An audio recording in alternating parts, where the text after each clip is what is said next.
Hi, Mom League. This is Jamie, and I am here interviewing our beautiful Bonnie Bauer, and I'm very excited for what we have to talk about today. Some of you hopefully will never have to go through our topic of losing a child, but for those who have, I hope this brings comfort. And if you're watching, please chime in, give us some pointers, and just give us some feedback. Let us know how you're doing. So, Bonnie, I hear baby in the background. Yeah. Say hi. Hi, sweetheart. Hi, Mary. Okay, well, let's get to know you. So start off, how many kids do you have? So total I have six, but I only have four that are living. Okay. And how many boys, how many girls? So two of those six are boys. My youngest son passed away in 2017, and then the rest are all girls, so four girls. Awesome. Okay. So you have one That's more a lot. boy than me, but we had the same amount, same boys and girls split. That's how we kind of came together. So for those who don't know our story, I had a diagnosis for my daughter in 2020 that she had a rare and terminal condition. And we found out that her life expectancy was going to be cut a lot shorter than anybody ever hopes to have a child, lose their life. But had a mutual friend of Bonnie and I get us together. And I want to share Bonnie's story because I think her journey is not only so impressive because you found the strength to go on and keep doing what you need to for your other kids, but you're living life. You're not just surviving. Although some days I'm sure it feels like that. Definitely. So, do you want to tell us? So start off when you got the diagnosis, what it meant, all of that stuff. So ultimately it actually started about a year before the diagnosis. Aria got pneumonia. And she had it twice in 1 year. And about a month after her second pneumonia bout, my ex-husband and I noticed that she was starting to complain of headaches, and she wasn't wanting to sit up. She wasn't wanting to interact. All she wanted to do was sleep. So I told my ex-husband, hey, I think, she may be having a stroke. And of course, my ex-husband was like, oh no, she's fine. She's just really tired. It's the after effects of the pneumonia. I was like, no, we need to take her in. So we took her in and they did a CAT scan. We took her to Altaview Hospital in Sandy, Utah. They did a CAT scan and they noticed swelling on her brain. Danny, shh. Sorry. They noticed severe swelling on her brain, on the right side of her brain, and they said, okay, that's not normal. We need to send her over to Primary Children's Hospital, where Primary Children's did a myriad of tests, meningitis tests, all kinds of tests to see if it was something like that, and they couldn't find anything, so they admitted her and did an MRI. And this whole time they're telling me, no, she didn't have a stroke. She didn't have a stroke. It's not possible for a 5-year-old to have a stroke. And I said, no, she's had a stroke. And, again, arguing and arguing and arguing. Mom knows best. If your intuition says something is wrong, listen to your intuition because something is wrong. So they finally came back with the MRI results and it came up that she had had a stroke. Surprise, surprise. I wasn't surprised. Then it came up that she was having seizures. And so they wanted to do a genetic panel. Because the neurologist had actually just been reading the day before about me loss. And she said, this little girl has all these symptoms of MELAS. I want to run the genetic panel for MELAS. And so they did. And so that was March, when she got diagnosed, March 13th of 2018. And as we were reading up on it, we found out that she had about a 2 to 5 year life expectancy after the onset of symptoms. And yeah, that was, I mean, ultimately it was mom's intuition that said, hey, we need to get her in. And sadly, my intuition was right. It turned out to be something much worse than what my ex-husband was thinking it was. How What did are that you hit you? I mean, what was your first thought hearing the diagnosis? what the fuck?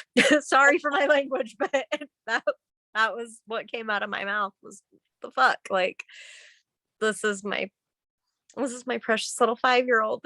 This can't be happening. She's so full of life. She's so happy all the time. I mean, you never got to meet Aria, but she was, I mean, you've seen videos of her Mhm. and you've seen what a firefly she really was. Like she was so full of life and so full of fire. And to read that diagnosis and to read, because it's not just the diagnosis, it's the progressiveness of the diagnosis. It's how fast the disease progresses and degenerates her system.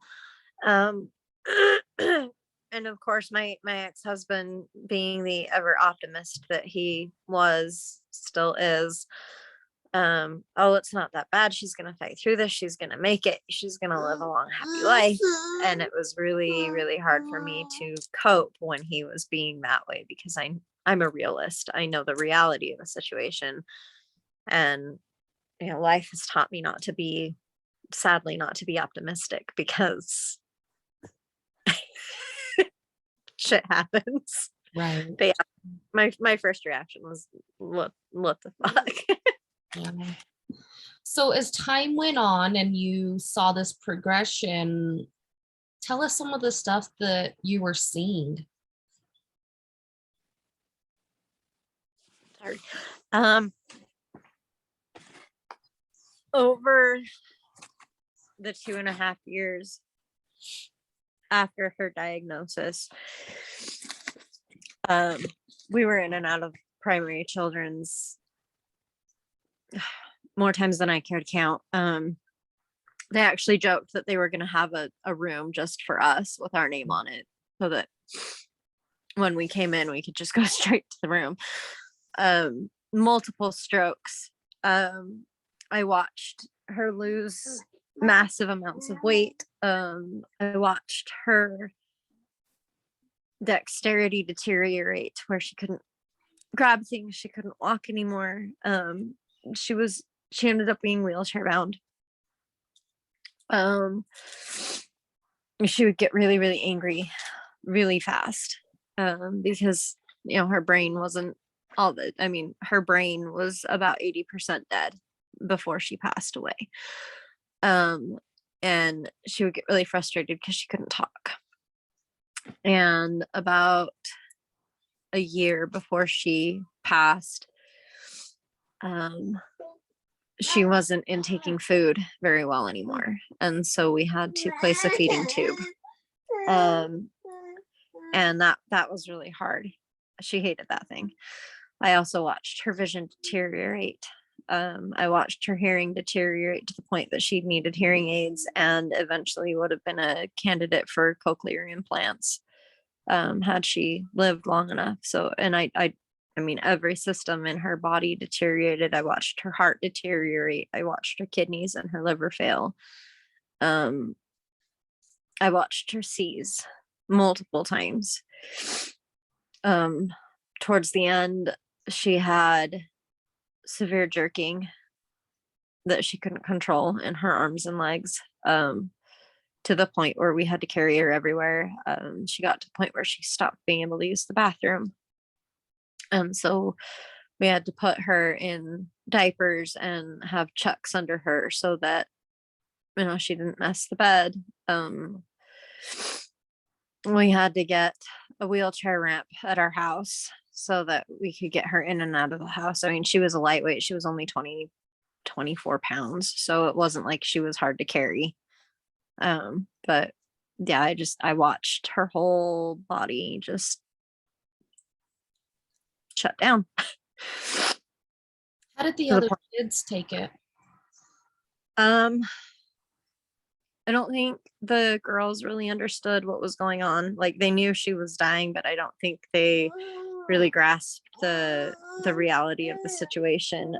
Karsten, however, Aria was his baby. I'm sorry. Aria was his baby, and it destroyed him to watch her slip away. He was the first one outside of my ex-husband and I. He was the first one to hold her, and he was only 3 when she was born. But he doted on her, and as her time drew near, he was constantly in there, helping me bathe her, helping me get her dressed, helping me with her feeding tube, just the ever caring older brother that adores his little sister. And I know deep down it destroyed him to watch Aria dying, because he loved her to a depth that I don't think I've ever seen a brother love his sister. Like, I think he loves Danny that much, or close to that much anyway. I don't think he could ever love anybody as much as he loved Aria. But it really screwed him up.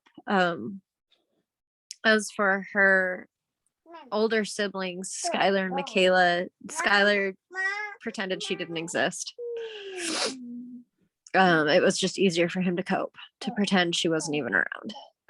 And Michaela, it hurt her because Aria was Michaela's first little sister, and she'd been wanting a little sister ever since she was little. And so I know it ate her up inside too, to lose her. I don't know to what depth, because Michaela and I aren't exactly on talking terms since her dad and I split. But yeah, Michaela and Karsten, I think, are the ones that it really screwed up the most. The girls are constantly saying, "We miss Aria, we miss Aria, we miss Aria." And Danielle, hey Danielle, who's that? Who is it? Usually she'll say, "It's Aria." So she knows who Aria is. I make sure that she knows who Aria is. But she doesn't really remember Aria because she's only 3, and Aria died almost 2 years ago. But yeah, it destroyed our entire family to watch Aria go through that. How was it trying to, because I know my own battle with some of the same stuff. You have these other kids that you're trying to take care of while you have this one with major medical needs. How do you balance that? How did you? I had a wonderful support system. Sorry, hold on. I had a ward family, a church family that was absolutely incredible with assisting with taking the kids to and from activities or to and from school. When Aria would be in the hospital, I was always the one to stay with her. It was never my ex-husband, it was always me. What? You can't have the phone. Do you want to say hi? No. So it was always me, and my ex-husband was always wanting to work. And so I either had family. Hey, shh, I'm gonna have Dad take you out. Shh.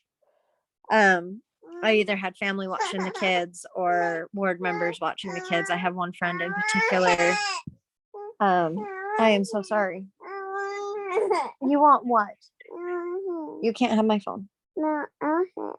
You want my hand? No. Okay. What? You want this hand? Okay. I'm sorry. She's but yeah, so I had a village to help me take care of the other kids. People were constantly bringing in meals. Sorry, one second. Hold on. Okay. Sorry. You're fine. But yeah, it was My ex-husband wasn't really very supportive while we were together of helping with the kids. It always fell on me and family. Towards the end, I did have my brother living with me, and his fiance, and they were helping me with the kids as well, while I helped Aria. So I did have a lot of support outside of the home, to help me with the other kids while I was constantly at doctor's appointments and hospitals and all of that with her. So Yeah, it's definitely, it's like another job. It's a full-time job doing all the doctor's appointments. I know how that goes. yeah. Mm. If you don't mind getting into the painful stuff, as she got near the end of her life and then And then you had to bury her, how was that? um inevitable. I mean, we knew it was coming. Towards the end, I'd say the last couple of months, that she was alive. Sorry, I'm trying to put Elsa on for Danielle because apparently my husband is deaf. So towards the last couple of months, we watched her really go downhill to the point where she couldn't lift her head, she couldn't smile. She was literally in a vegetative state because she'd had so many strokes. And towards the end, we actually prayed and we asked other people to pray for her to pass away. Not because we wanted her dead by any means, because we didn't, but she was suffering so much in the last few months of her life. She was in a great deal of pain, and watching that as a mother destroyed me, because she was my first girl, and she was, honestly, she was the light and joy of my life. And so watching her light go out, it's never been quite the same. I've never been, since she really started to deteriorate around June of 20, I stopped really being able to smile, like a real smile, that actually reached my eyes and made people know that I was really happy. It hasn't happened, except Jamie, you saw it on my wedding day. But and burying her, I wanted to jump in her casket with her.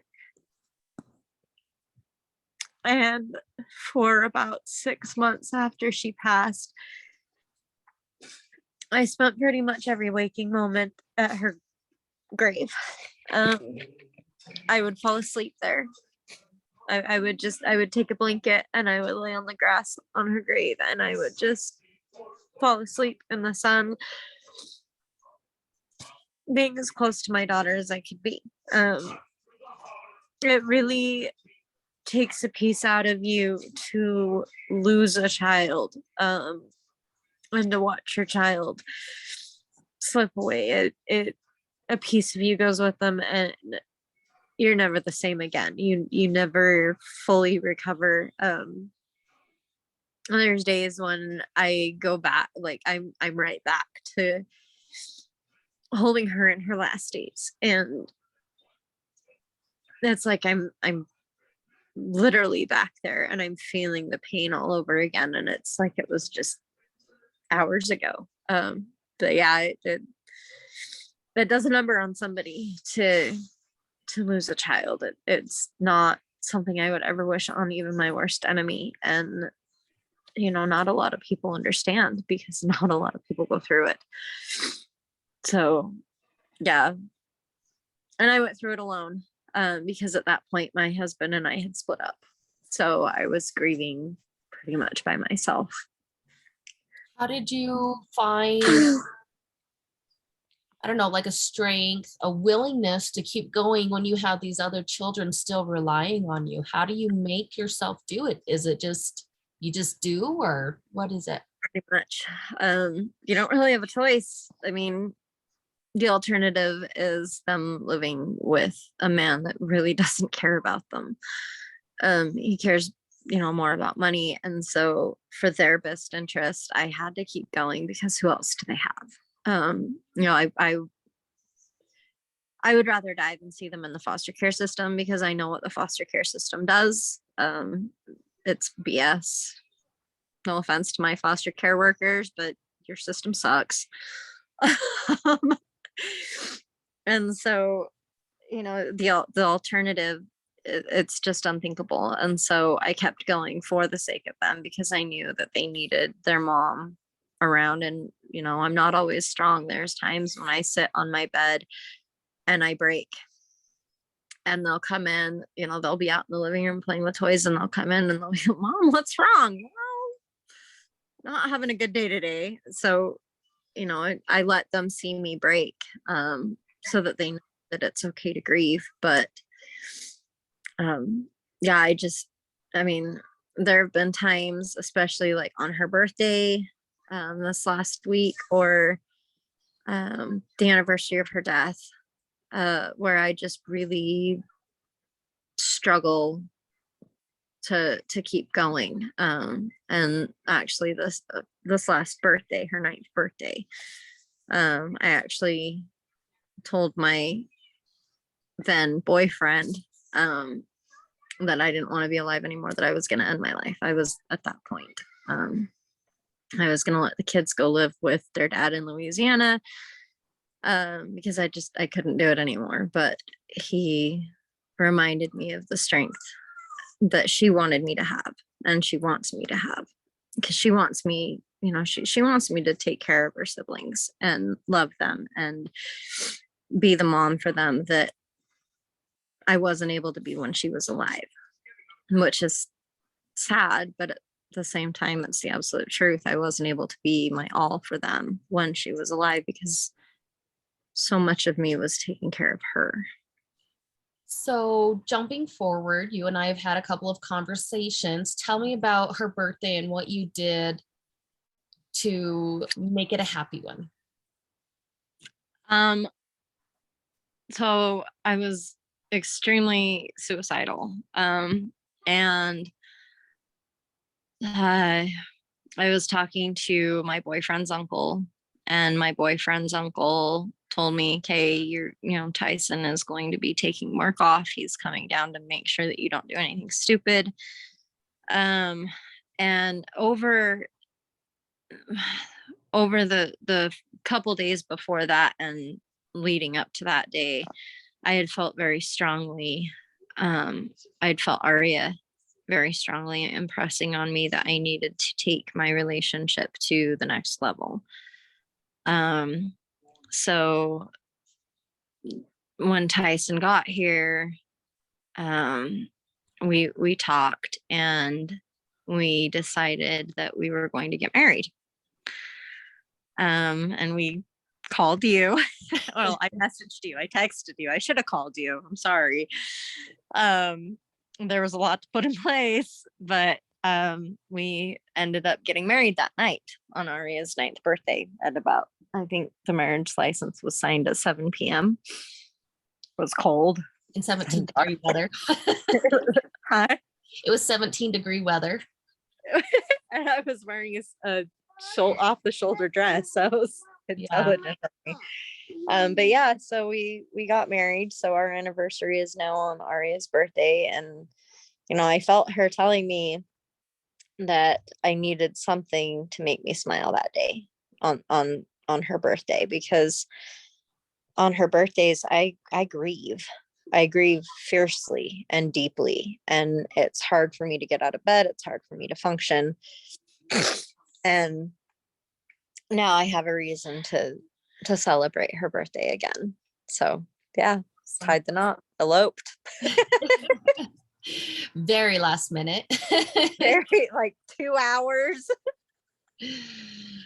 So I want to just jump ahead a little bit. So it's been a few weeks, but at that time, I know that things were getting hard because you had genetic testing done for the other kids and found out some other news. Yeah. Um, so um, we actually had genetic testing done back in May of last year, but the geneticist didn't see it necessary to give us the results, Mhm. probably because he didn't know the family history. It's a new geneticist. So in January, I pushed and I hammered and I harassed the doctors. Hi, Kate. Um, I harassed the doctors for probably about a week to get the results, and they finally came in. That Mary, my 6-year-old, has a percentage of 69, which is very high. Aria's mutation rate was 80%. So Mary's is only 11% lower. Sunday is 56%, and Karsten is 28%. Danielle's percentage didn't show up in the blood, but that doesn't mean she doesn't have it. They would like to do a muscle biopsy on her. But that's an extremely painful procedure, and I don't know that I want to put this cute little thing through that. I mean, tell me, would you want to put that through? I don't want to put her through that. You know, yes, knowing the genetic rate would be helpful, but you know, it's not showing up in her blood, which is a hopeful sign. But okay, I'm sorry. Mary was diagnosed with active me loss. She is having seizures. And then just about a week ago, Sunday was in the hospital with seizures as well. So her me loss is activated as well. So they both have active me loss. Karsten does not show any signs of active me loss, thankfully. But just before Sunday got baptized, in January, Mary's neurologist made the referral for Make-A-Wish for Mary. So that tells us that hers is more severe than we originally thought. The fact that he's saying, hey, Make-A-Wish would be a good option. You know, they don't do Make-A-Wish unless there's something seriously wrong. So yeah, all of my kids have it. Lucky me. Well, and I want to just kind of insert in here for those who don't know, Make-A-Wish is it's a national thing, but for those who may not have heard of it or had to utilize it, which I'm glad you haven't, they make a wish come true for a child with terminal conditions. We've also had ours granted, but there's definitely a hole that, you know, they take a big chunk out of your heart when you know that this is coming.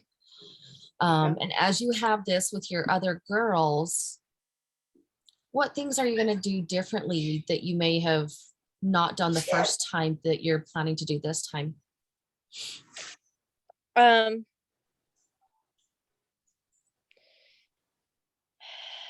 With Aria, I treated her very differently. I didn't really let her live life fullest. I protected her because I mean she was fragile. She really you didn't know her, but this little kid, I mean, you can see how tiny and fragile she is in that picture. And so I really coddled her and I protected her, and it was almost like I had her wrapped in a bubble. And I'm not doing that with my girls. With my girls, I'm letting them live their life to the fullest. Because Aria didn't get that chance. And while they're healthy ish, I mean, they're not healthy, but while they're healthier enough that they can actually act like normal kids, you know, letting them go and play and have fun and, you know, go to classic skating and ride on roller skates, which is not something I ever would have let Arya do. I was always afraid she'd break a bone or something. Um, but I'm not limiting them based on their diagnosis. I'm still treating them as if they are normal kids, because they are normal kids. I mean, yes, they have a terminal illness, but they're still emotionally, they're still normal kids that need to be able to have fun and live life. And I mean, just last night, one of Sunday's daycare friends, actually, she lives in my apartment complex. Her mom invited Sunday to go out, and they were out until probably 11:30 last night. Sunday's 8. But they went out to IHOP and they went to the planetarium and they had a grand old time, and she came home and she fell into bed and she said this was the best day ever. So letting them do that. And then, you know, I never would have let Sunday, or not Sunday, I never would have let Arya go to a bounce house or a jump house, like a trampoline park. Sunday's 8th birthday was a trampoline park. I mean, and all of my kids were jumping. I mean, you were there. Danielle kept trying to go into the big kid area, thinking she's 10 times bigger than she really is. But yeah, just letting them live their lives to the best that they can, and not limiting them and not hindering them, and still letting them be kids. What is your biggest takeaway, if you could share this with somebody who's coming into a similar situation? They're going to be actively grieving, because there's a difference once a child is passed versus, through something tragic, as opposed to seeing that progression. What are some words of advice or some love you would give to somebody? Seek help. Don't do it alone. Make sure you have a support network, whether it be friends, whether it be family, the spouse. Don't put it on your kids, though, because that's a heavy burden for your children. It's okay to let your kids see you grieve. It's healthy. My ex would disagree. He thinks that having the kids see me grieve is detrimental and traumatic to them. But for me, it lets them know that it is normal. So don't be afraid to show your emotions. Don't be afraid to talk about your little one. There's so many times when I feel like I can't talk about Arya because it makes people uncomfortable for me to talk about my daughter that passed away. But it's extremely detrimental not to talk about your loved one, because that just stays bottled up and then it hurts even more. But definitely seek the help if you need it to get on meds. Don't be afraid to get on meds. I did for about a year and a half after Arya died. Actually, even before she died, I got on meds probably about 2.5 months before she passed away, because I knew she was dying. And I stayed on them for up until late last year. And they helped me a great deal with coping. Counseling is a great option. It's helped me immensely. My therapist doesn't understand because she's never gone through it, but being able to just talk at somebody and have them just sit and listen. Also, people are going to say stupid shit. My darling husband, 2 days after we were married, decided to tell me that he knew what it was like to lose somebody that he loved, that meant so much for him, because he had lost his dad's dog. I wanted to kill him. Yeah. You're gonna want to kill the people that say stuff like that, because it's insensitive and it's crap and nobody understands unless someone who's going through it. Put the knives away. Put the guns away. Put the rope away. Sit on your hands, bite your tongue, and it's going to be hard because people will say stupid things, because they're trying to empathize, they're trying to sympathize, but they don't get it. It's okay to feel. It's okay to remember them. I wear Aria every day. Her hair is in this necklace. I'm surrounded with butterflies. Almost everything, Jamie, you know this, almost everything I own is either butterflies or Minnie Mouse. My earrings are butterfly, my necklace are butterflies. I have rings that are butterflies. They're just surround yourself with things that will remind you of them, because yes, it's gonna hurt, because it hurts every day, but it's better to have those small reminders, to be able to smile and say, hey, there's my baby, than to push them out of your mind completely and pretend they didn't exist. My husband had a gargantuan painting commissioned of me and Aria. It's my favorite picture of her. It's above my bed, and she's everywhere in my house. I have pictures of her everywhere in my house, not because I'm afraid I'm going to forget her, because I'll never forget her, but because I need something visual to remind me of the love that I had for her and the love she had for me.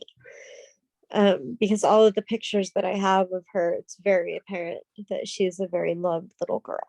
And she still is. But it's okay to remember, it's okay to grieve, it's okay to hurt. It's okay to shove their things in a closet for a year and a half and not look at them, and then one day pull them out when you're cleaning and just fall onto the floor and break down. I did that a couple days ago and I was a wreck. I found her blankets and I now sleep with her blankets. Just be good to yourself, be kind to yourself. Take time, and I know it seems selfish in the moment, but take time to pamper yourself. I make it an effort every month to go and get my nails done, because it's one way of self-care that gets me through, that makes me feel just a little bit better about my life and how things have been going. I mean, I don't have just one kid with a terminal illness, I've got 4 others. So I've got to have something to keep me sane. So self-care is a big must. Don't shut yourself off from your significant other, whether it be a spouse or a boyfriend or girlfriend. And touching on a little bit more of a sensitive topic, don't let intimacy die because of a loss of a child. That's actually one of the most detrimental things that can happen. It happened with my marriage with my ex-husband. We were so focused on Aria and taking care of Aria that our relationship died, and we actually separated 4 months before Aria died, because there was nothing left, because we didn't put anything into our relationship, because we were so focused on our daughter. Do you want me to tuck you in? Okay, then stop yelling at me, please. So yeah, don't let your relationship, don't let it suffer, because so many relationships end during or after the death of a child. I've seen it time and time again in all of my grief groups. And other people that I know that have lost a child, they've said that their relationship has ultimately failed in the end because they couldn't keep it going afterwards. It's another thing. Join grief groups. So many grief groups. I think I'm in like 10 of them.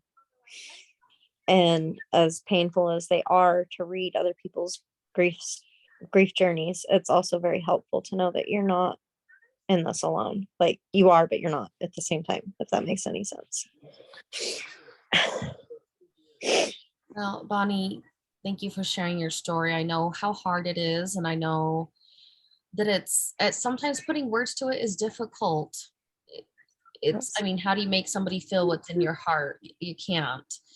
But I appreciate you sharing with us. On a lighter topic, what is something that you're reading, watching, listening to, food, something that's new right now going on in your life?